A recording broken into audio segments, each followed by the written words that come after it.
ہوا میں آپ کی نمائندگی کرتے ہوئے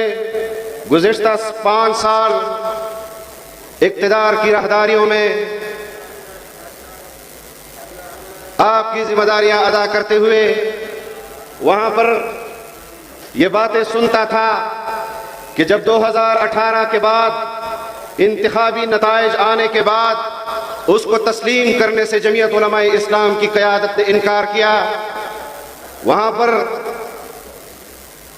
اسٹیبلشمنٹ کے پیروکار ان کے غلام ہمیں یہ کہتے تھے کہ جس راستے پر قیادت آپ کی جماعت جا رہی ہے اس راستے پر تو آپ اپنی سیاست کو ختم کر دیں گے، لیکن اسی عزم کے ساتھ 2024 کے نتائج بھی ہم نے مسترد کیے۔ ہم نے صرف نتائج مسترد نہیں کیے بلکہ اس غلامی کو مسترد کیا ہے جو اسٹیبلشمنٹ کی غلامی میں اقتدار کے محلات حوالے کیے جاتے ہیں۔ ہمیں کسی کی غلامی میں پاکستان کا اقتدار حوالے کیا جائے، یہ ہمیں نامنظور ہے۔ یہ صوبہ سندھ کے غیور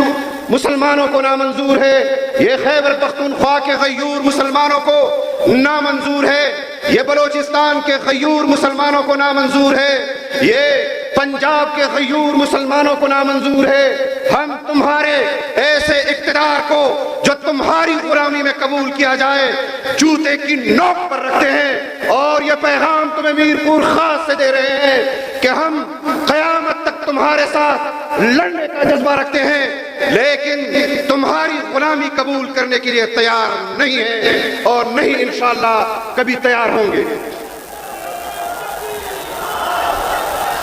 میں آپ سے مخاطب معززین جو صوبہ سندھ کے اندر کتاب اور جمعیت علماء اسلام کے نشان پر انتخاب لڑے،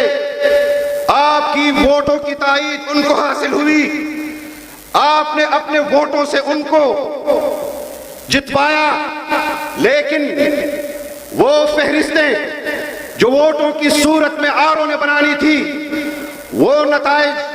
ان نتائج کا اعلان نہیں ہوا۔ کراچی کے سیکٹر کمانڈر سے سندھ کے ان اضلاع کے ہیڈ کوارٹرز میں آروز تک جو فہرستیں بھجوائی گئی ان کے اعلانات ہوئے۔ تمہارے ان غلاموں کو جمعیت علماء اسلام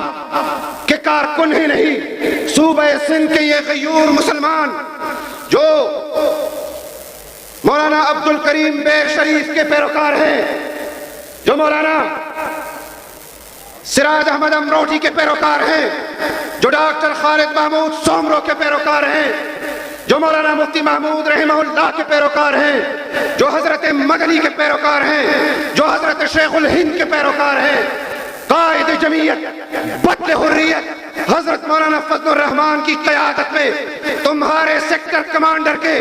ان فہرستوں کو مسترد کرتی ہے۔ آج یہ اعلان کر رہے ہیں کہ صرف وفاق کے اندر بننے والی حکومت وہ جعلی نہیں بلکہ پاکستان کے اندر بننے والی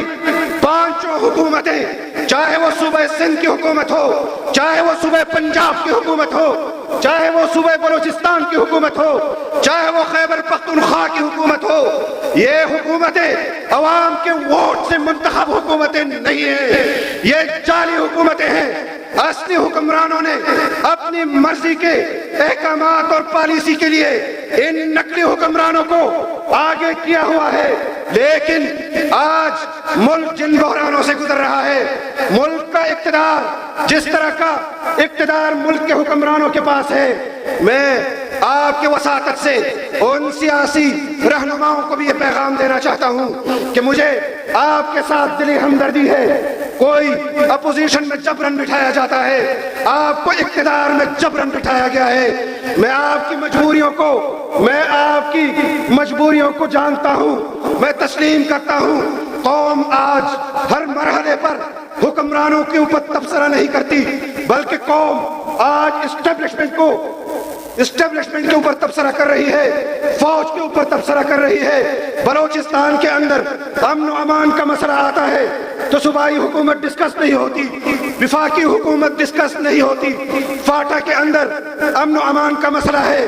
صوبائی حکومت ڈسکس نہیں ہوتی۔ سندھ کے اندر ڈاکو راج ہے تو صوبائی حکومت ڈسکس نہیں ہوتی۔ آپ بتائیں کیوں فوج کو مخاطب کیا جاتا ہے، کیوں اسٹیبلشمنٹ کو مخاطب کیا جاتا ہے؟